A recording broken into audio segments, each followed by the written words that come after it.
This is not your usual amateur traveler episode, but instead a bonus episode in what I'm calling the More Travel series. And this episode is going to be about hiking in Europe. This is Chris Christensen from Amateur Traveler. Let's talk about hiking in Europe. I'd like to welcome to the show Cassandra Overby, and she is a travel writer. And two of the books she has written are Home Base Hiking Europe and Explore Europe on Foot. And strangely enough, that's what we're going to be talking about today. Cassandra, welcome to the show. Thank you so much. I'm excited to be here. So, we talk about exploring Europe on foot. We're not talking about walking from London to Paris, but you have in mind trips for us that would involve hiking. Yes. So I came to hiking based travel in an interesting way. When I was in my 20s, I was doing a ton of travel, and all I did was move around. And I got to the point where I had saved up for this big trip around the world, which was for a world traveler is like the coup de grace. And I went on this trip and I traveled on this trip around the world for 3 months. And then I ended up packing up and going home. And I totally had a breakup with travel. And after that, I didn't travel for several years because I was really tired of how I had been traveling. And this is the if this is Tuesday, this must be Belgium, and there's another cathedral kind of travel? Yes, it was like just seeing things didn't matter anymore. And I Okay. was really tired of everywhere I went, it was American pop music that played on the radio, and people were eating French Yes. fries. And it just struck me that international travel had become too international. It wasn't the local travel experience that I was seeking. Mhm. And so I didn't travel for several years. And then I ended up meeting the guy who is now my husband, and his big dream was to travel, which is funny when you've broken up with travel and you meet someone whose very dream is to travel. And I ended up going on that trip with him. It took a lot of hemming and hawing, but when I did, I decided that I didn't want to travel like I had been traveling before because it didn't work Mhm. for me. And that's why I had broken up with it. And so I decided that I was going to take these breaks from being a typical tourist and I wanted to go on walks wherever we were.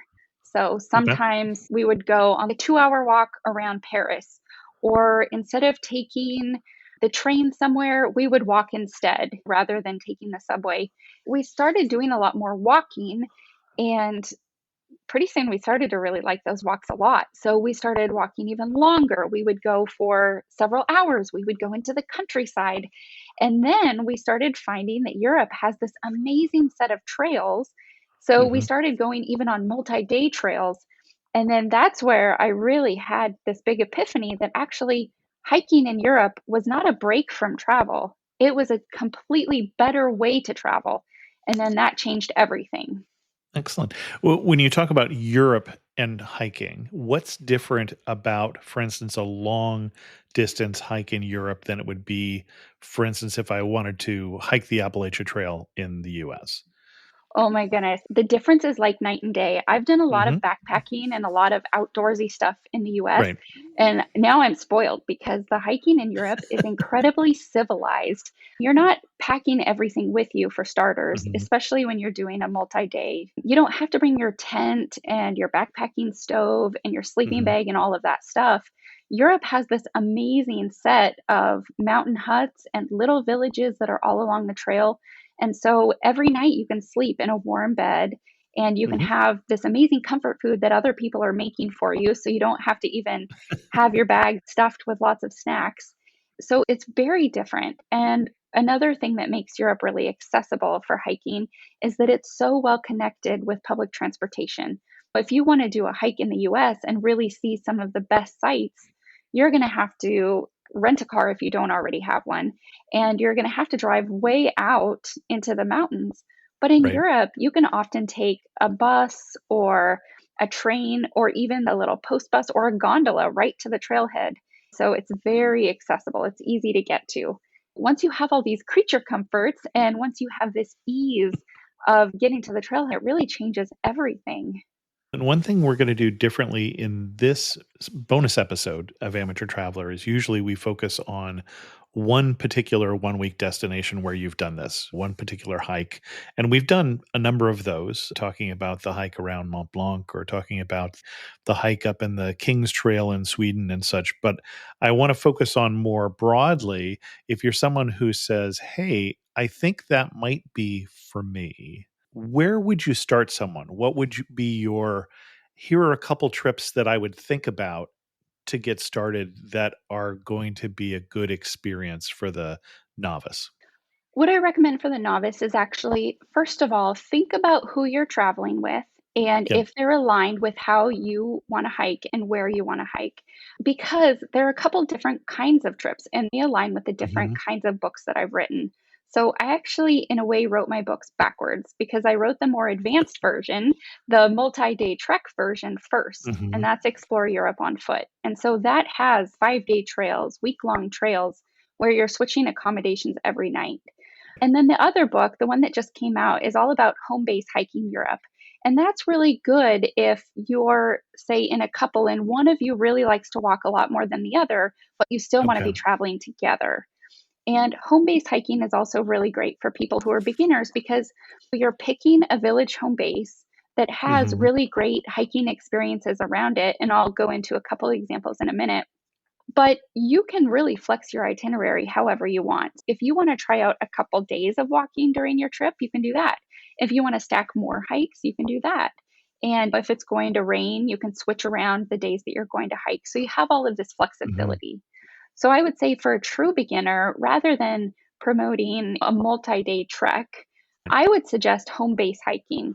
And some of my favorite places for that are in Switzerland, for example. There's a tiny little car-free village called Wengen that's in a valley that's very close to Grindelwald, the very popular Grindelwald. But when Right. you stay in the village of Wengen, not only are there no cars, but you really can walk everywhere. You can take the lifts up a little bit more and get these incredible alpine views of the Jungfrau region. And you have the views of all of the cows and the green pastures.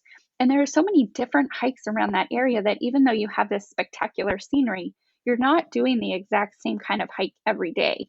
You can see lakes one day. So another day you can have these amazing views of Interlaken from above on the most beautiful ridge hike that I've ever hiked. So you can have these different experiences every single day. And also, my favorite part of it is that you can have these cultural experiences. So you can have the Alpenhorn music and you can have the mountain huts. Wengen is the perfect place for people to start when they're beginners, but they want true world class scenery because the effort of getting to the hikes is very low. The effort of doing the hikes is actually very low because you can get up to these trails with gondolas and it really is some of the best scenery that you could ever see. But then there's so many different experiences for hiking in Europe. And I think that is one of the reasons that I wrote a book is because if you were to type in Google, best hiking villages, Europe, you know what Google would show you? It would show you the Alps and pretty much only Sure. the Alps. But there is all of this other stuff out there. And something that's completely different is in Spain, you can do some really amazing coastal hiking. And there's a little village called Calella de Palafrugell, and it's about an hour outside of Barcelona. This is a fishing village. It used to be a fishing village, and now it's more where people from Barcelona have their second homes. You can stay by the beach and have this amazing Spanish food every day. And then you can go on hikes through protected land. You can be walking from village to village. There are amazing swimming holes where you can stop and swim along the way. And you can even get up to really great lighthouse views of the Mediterranean. It's some of my very favorite hiking, and it's also extremely beginner friendly. Okay. Any other beginner friendly places that come to mind when we say best home base hikes in Europe? Man, I have so many that I like. And we're going to still encourage people to buy the book, so you don't have to name all of them. But Yeah. So another one that I really like, and I like to mention this one because we all hike for different reasons. right. And I'm not promoting hiking as exercise here. I'm promoting hiking as a way to get into the best small towns and the best nature. So I like to promote things like history hikes. So actually Okay. something that's totally different than most people would expect is that you can go to the region just north of Paris. It's called the Somme, and it's Mhm. where some of the most famous battles of World War World One War were One. fought, Yeah. Mhm. and you can see the memorials. And so you can do these really amazing hikes through the graveyards and see all the memorials. And then something that a lot of people don't know is that a lot of these really famous memorials also have free guides that'll take you around. And oftentimes they're descendants of people who died in World War One. And Hmm. so they will show you the most special sites in the memorial and tell you the stories and tell you about the people who died there. And it's just this really amazingly touching experience. And so the Somme has great hiking, and it's another place that I really like to recommend to people. Okay. But there is also a really great beginner village to village walk that I like to tell people about. And this one is actually from my first book, Explore Europe on Foot. And it's the Alsace wine route. Alsace is on the east side of France, and it's in a region that has gone back and forth between being German and being French, and then German Right. and French over the years. And so you get this two for one, good bang for your buck cultural experience, but you can also walk 4, 5, 6 days on a path through the vineyards, stopping at all the little spots where you can try wine. And there's Hmm. a village on average every 3.5 miles. So, for someone who is a beginner but wants to do a multi day route, this is the absolutely perfect one because there are opportunities every 3.5 miles if you wanted to stop and stay at a different place. Now, if I'm doing that hike, for instance, am I taking all of my things with me and carrying them from village to village? Because I know some places there are going to be services that I can send my bag ahead and then just take a rucksack or a day bag with me. And I don't know which places are better equipped for that. Yeah, so when you're in the Alsace region, you can Hmm. hire a taxi that will take your bag from village to village. And so that way you don't have to hike with all of your stuff. Another Okay. option is if you don't want to have to try to arrange luggage transfer, although that's one Hmm. thing that I do for people actually is I arrange luggage transfer and I organize trips for them. If you don't want to go that route, you can also leave your heavier bag wherever you start. I recommend like leaving your bag in Strasbourg if you're going to stay in Strasbourg a few days before you Hmm. start the hike. And then just lock it up in that hotel in their luggage room and walk for a lighter bag with for your 4 or 5 days. And then you can just circle back to Strasbourg and grab your bigger bag at the end. Okay. Good to know. Are there particular themed hikes that you think of? You mentioned history, for instance. There's other people that they want hiking and food, or they want hiking and wine, or they want hiking and beer. Yes, you can get all of that in Europe actually. Hmm. And I love the vineyard hikes though, because when you have vineyards, you just have really beautiful terrain and you get Right. the small spots where you can try the fresh wine. And one of my favorite places for that is actually Austria. They grow a Hmm. lot of Okay. the world's most famous wine along the banks of the Danube River. And so you can stay there and you can walk wine country. There actually is a lot of different vineyard hiking in Europe. Then you can do a lot of beer hiking. So, some of my favorite beer hiking is actually in Germany, in Bavaria, of course. There's a 5 day trail called King Ludwig's Way that ends at the fairy tale castle of Neuschwanstein, which was Okay. Disney's inspiration for his Hmm. castle. And Down Fusen. Yeah. yeah, so along that trail, you can drink a lot of the Bavarian beer, especially from a monastery that's hundreds of years old and where the monks have been brewing the beer. And yes, you can get very good beer hiking when you're places like in Germany. And where does that trail start? That trail starts at a little town called Starnberg, which is just south of Munich. And it's just a little train ride from Munich. Okay. And favorite hike for hiking and food? Ooh, hiking and food. I would say that doing part of the Camino in Spain is highly Interesting. recommended. That's actually Okay. where I got married. I got married, we did it very unconventionally, but we took last 5 days of the Camino and we did a way that's called the English way.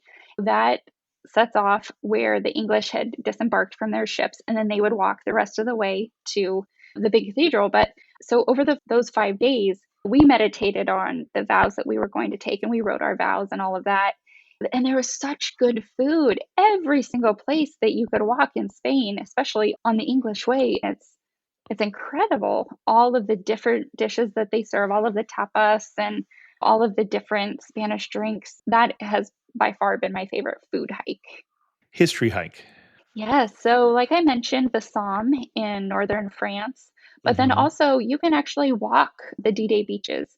Probably walking in Normandy is some of my favorite history hiking, and just Mm, walking along the Atlantic coast in Europe because you'll just be out walking, even if you're not on a dedicated history hike. You'll just right. be out walking on the coast and you'll come across a bunker from World War II. And it's amazing. These things are just scattered along the coast, and you can get in the bunkers and you can look out at the ocean and think about what the soldiers must have seen all those years ago. And you can read little placards about the different spots. But there's so much history, even when you're not intending to hike history in Europe. Another Okay. example is hiking up in Belgium and Luxembourg. When Hmm. you're just walking up there, you'll be walking in the forest, and all of a sudden, you'll find trees that have really old bullet holes in them, and they're bullet holes from World War II. Hmm. Interesting. Konnichiwa, I'm Yuki, a tour leader with Explore. Who knew that hidden among Tokyo's towering skyscrapers was a peaceful tea house surrounded by ancient trees and serene ponds? Actually, I knew. It was my mother's secret sanctuary. Not everyone knows about Tokyo's Hamarikyu Gardens. Arigatou gozaimasu. But you will if you explore. Search exploreworldwide.com and don't just travel, explore. We mentioned some very well-known countries at this point that a lot of Americans know, France and Spain and Germany. Has your hiking obsession in Europe led you to lesser known destinations? Yes, so I actually really have started to enjoy hiking in Eastern Europe, Okay. and it requires more thought and more preparation at times because Okay. Eastern Europe still doesn't sign a lot of things, depending on where you are, still doesn't sign a lot of things in English. And it's a little Mhm. harder to get by in English. But there are some really great destinations that are still good for people who don't speak another language or who are beginner hikers in Eastern Europe. I've done some really great hiking in Croatia and Slovenia, for example. And I highly recommend those spots. They're very clean. Like one of my home base hiking destinations is Split, just so accessible, and everything is very well organized. It's made for people who travel, and so you have this great travel experience, but you feel like you're in somewhere that's a little more undiscovered. And Slovenia is really great as well. The Alps in Slovenia are really beautiful, but not a lot of people go to those Alps because they're just lesser known. So you can Right. have more No, it's a of your beautiful own country. experience. Yeah. Have you been on any hikes in Europe that were disappointing? Ooh, hikes in Europe that are disappointing. I would say there have been some hikes where I have expected things to be a little different. Let me give you an Sure. example. A lot of times, because I'm trying to uncover really great hiking destinations, I will look and I will dig in like old newspaper clippings that are posted online and very random spots to find what could be a good trail that not many people have written about. And so I was researching about hikes on the coast of France, the Atlantic coast of France, and I Mhm. found this one trail and it looked great. It looked amazing. It was over by Saint Malo and it was going to go to Mont Saint Michel. And it looked like I could do it in 2 days. And I thought, this is phenomenal. I'm going to go and do this as research and write up this hike for one of my books as long as it passes muster.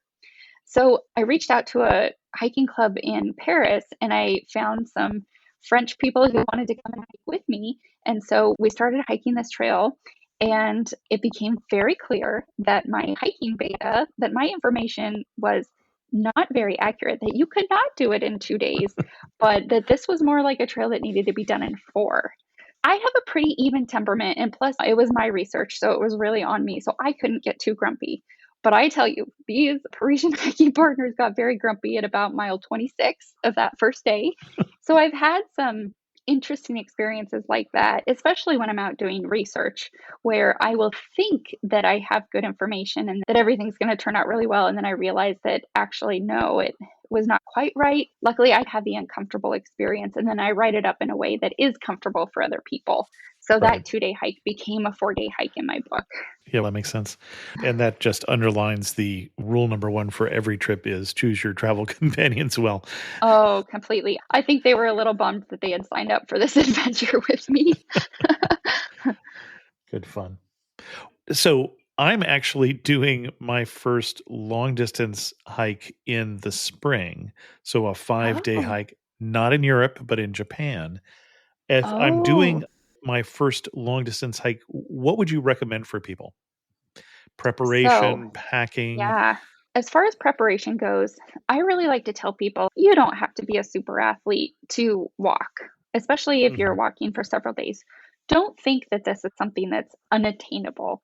Walking can be as simple as putting one foot in front of the other, but you will have the best time if you do some training in advance.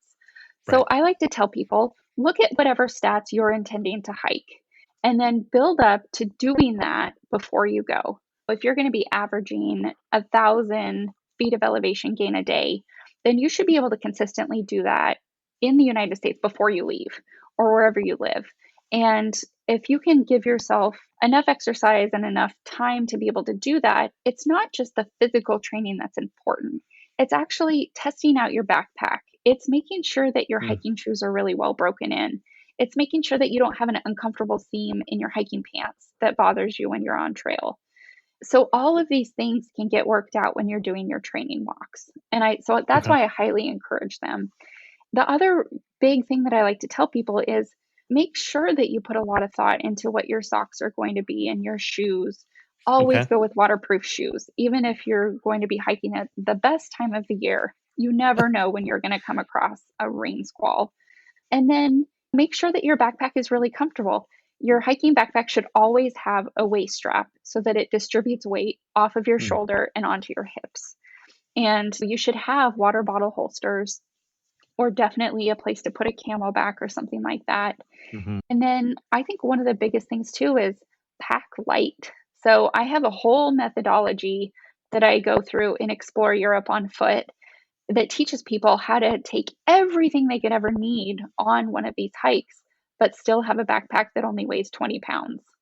And that's how I travel. So if you do that, if you follow my methodology, then you're going to be packing a lot of merino wool, which is breathable Mhm. and it doesn't smell. So it's the perfect travel fabric and it's easily layered. And you'll have one trail outfit, one town outfit, and then you Mhm. just do hand laundry as you need to. But you really don't need to have more than 20 pounds on your back. And what is the silliest thing you have seen somebody try and pack on a trip? Oh, the silliest thing I've seen somebody try to pack. Sometimes I do see people with things like pillows. People feel really strongly about their pillows, and they'll sometimes bring them to mountain huts. And I think that's wild. I would not make space for a pillow in my bag. But then actually, I probably look crazy to other people because I do a lot of the research for my books with my two young daughters on my back. Mhm. And so I usually have one, my husband has the other, and people look at us and some of the trails that we go on and the experiences that we're having, and we're carrying kids the whole time. And so they definitely look at us like we're crazy. How old are your kids now? So my oldest is 6 and my youngest is 4. Okay. And yeah, now and almost unfortunately, they're a little too heavy for the packs. And so now we're Mhm. more at the mercy of how their little legs move and how fast they Sure. can go on their own. Yeah. What else do people know before they plan their first trip to Europe to do a hike? I would say spend a lot of time thinking about what kind of experience you're into because there are so Mhm. many different experiences. If you really are someone who loves food, then choose a trail like the one I mentioned in Spain where you can have really good foodie experiences. If, you're honest with yourself and you're like, I really want to try this walking thing, but I don't want to do really long walks, then Mhm. plan your itinerary to match that. And then really pay attention to how your partner travels because even if you and your partner don't both like to walk the same amount, like my husband and I don't actually, I'm Right. the big walker, and at 6 miles, he's done. There are some really good tricks to think of with that. One is to always put the slower person up front. and then Okay. give them enough space. You don't want them to feel like you're going to give them a flat tire or anything. And but if you put them up front, then they're not feeling like they're always trying to catch up with you, which can feel really frustrating and Okay. discouraging. And then also, if you are with someone that you normally travel with and they don't really like hiking, honestly, consider hiking either by yourself or with somebody else. I see a lot of groups of women, groups of men hiking in Europe together, and then also a lot of solo travelers. Europe is a really great place to go if you're a solo traveler, and hiking can be just as safe. You just have to be smart about it. And by smart about it, get to know the people on your route. And if you're going to do a section that makes you feel a little nervous because it's out in the woods or something, have someone to check in on. But I've hiked alone in Europe quite a lot, and I find it to be a lot safer than just walking around a typical American city. I want to take us a little bit around to some countries you haven't mentioned. Do you have a favorite hike in the UK? Ooh, a favorite hike in the UK. So I would say more like a spot where there Okay. are lots of really good hikes because I couldn't name one of the hikes in the Lake District necessarily as my favorite. Okay. So this is more of a home-based hiking Yeah, opportunity in the Lake this District. Okay. correct. And the Lake District is perfect for that as long as you remember what you're getting yourself into, which is drizzle. There's drizzle a Right. lot of the time in the Lake District, but it's Right. actually really charming. And when I stayed in the Lake District, I stayed in a little spot, a little inn where the poet William Wordsworth had stayed. And that was amazing to me. And when I went out and did these hikes and it was rainy out, and then I would come back in and sit by the fire and we would read some Wordsworth because we were staying at this inn, it just felt like such a cultural experience. And the hikes in the Lake District are really beautiful. You have these low mountains and you have Mhm. beautiful lakes. So I highly recommend that as a spot to hike. Okay. How about Ireland? Ireland. So Ireland does have some good hiking. I wouldn't say it's necessarily a hiking destination like some Okay. of the other spots like Scotland could be, but there is good hiking on the coast of Ireland. With the Cliffs of Moher, you can actually do some hikes out there and get away from all of the people. So, and that's Hmm. one benefit of hiking in Europe is that you Right. can get literally off the beaten path and you can see some of the most famous sites from a different angle because you're walking beyond that, sometimes up, sometimes down, and you see those spots from a different perspective. Okay. Scandinavia.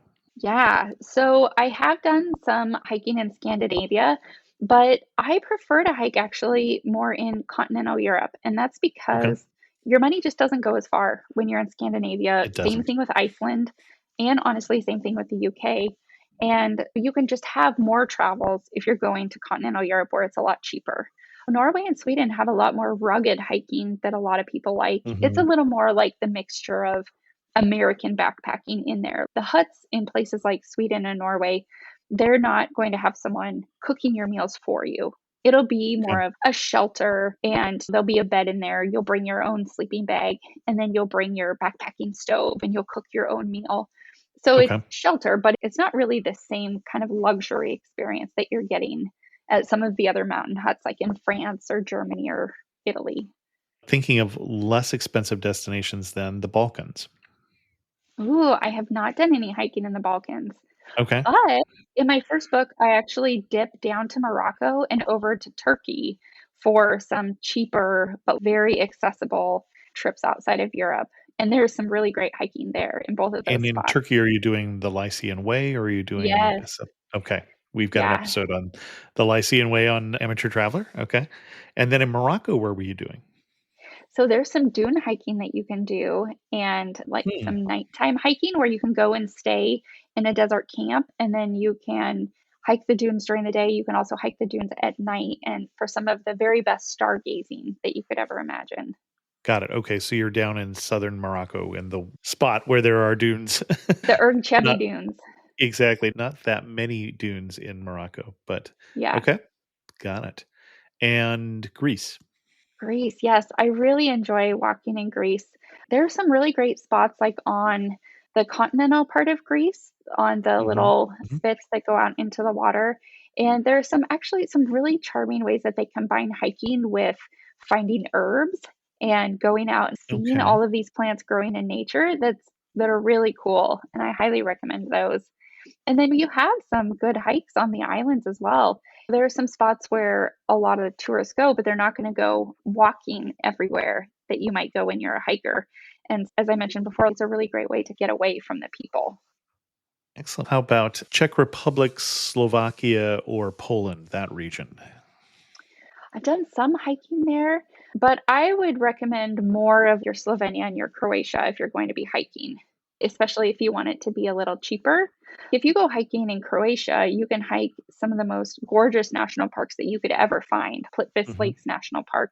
Plivice, yeah. And yeah, and it's such a good deal. It really is so much cheaper than a lot of the other places you'll go, but it's very clean and some of the best scenery that you could ever find. I remember when I went to Plitvice for the first time, I looked around and I thought, oh my goodness, it's like Disneyland in the outdoors. It's so beautiful that you think it's got to be man made, and it's not. Yeah. Excellent. That I'll stop quizzing you with places here at this point. As we start to look at wrapping this up, anything else people need to know besides where to buy your book? So I would say that I just recommend that people try one trip. And Okay. even less than that, go out and try a hike because every time that I've encouraged someone to go and try hiking in Europe, they've come back and they've said, oh my goodness, this was so different than what I expected it to be. It was so much more accessible. And now I want to do more. I've encouraged some people to try like King Ludwig's Way as a starter trail, and they've gone Right. and done that. And then they've said, oh my goodness, this is how I want to travel everywhere. I don't want to go back because it really is a way to get an authentic connection with local people and to get into small enough places where they do play local music on the radio and where everybody is speaking the language of the country that you're in. Mhm. And a lot of the places that I recommend can be local hotspots, but they're not international hotspots. And so you just can feel like you're the only visitor around. And I think that's the experience we're all looking for when we're traveling, right? Like we don't want to feel one of many or lost in a crowd. We want that authentic experience. And hiking in Europe is a real way to get it. And it's so much more accessible and a lot cheaper than most people would ever imagine. And Excellent. yeah, and as far as money goes, hiking based travel is really great for people who want to stretch their travel dollar because you're not paying for a bunch of expensive attractions each day. Your main expenses are your accommodations and meals throughout the day. But other than that, you're walking. And hotels in Europe and little inns are a lot less expensive than you would have, say, in the US. The food is going to be less expensive as well. And so you can get away with easily like €100 days when you're walking and still have this amazing experience, but you're not spending all of your money on one spot. Excellent. Our guest again has been Cassandra Overby, and the website where you can find more information about her and about her books has some dashes in here. So let me do it explore-on-foot.com, or just look for Explore on Foot Europe in Google and it'll find it for you. Cassandra, thank you so much for coming on Amateur Traveler and sharing with us your obvious love for Europe and for hiking in Europe. Thank you, Chris. And I just wanted to mention that actually, Explore on Foot, you don't have to put the dashes in anymore because I finally got that domain name. And so Got it. people Okay. can just also go to just exploreonfoot.com. So that's what I direct people to now. Excellent. And I'll put a link to that in the show notes. Okay, great. Thank you so much. This is a bonus episode, but thanks still go out to the patrons of the show who help support Amateur Traveler financially. This is my day job now, and I appreciate their support. If you're interested in learning more about becoming a patron, go to patreon.com/amateurtraveler. New on the Amateur Traveler website is my write-up about the Balkans tour I took. 4 countries in 4 days. This was history in a hurry. Quite an interesting trip. I hope you'll enjoy it. Go check that out, amateurtraveler.com. And with that, we're going to end this episode of Amateur Traveler. If you have any questions, send an email to chris2x@gmail.com, or better yet, leave a comment on this episode at amateurtraveler.com. And thanks so much for listening. Got to see one more.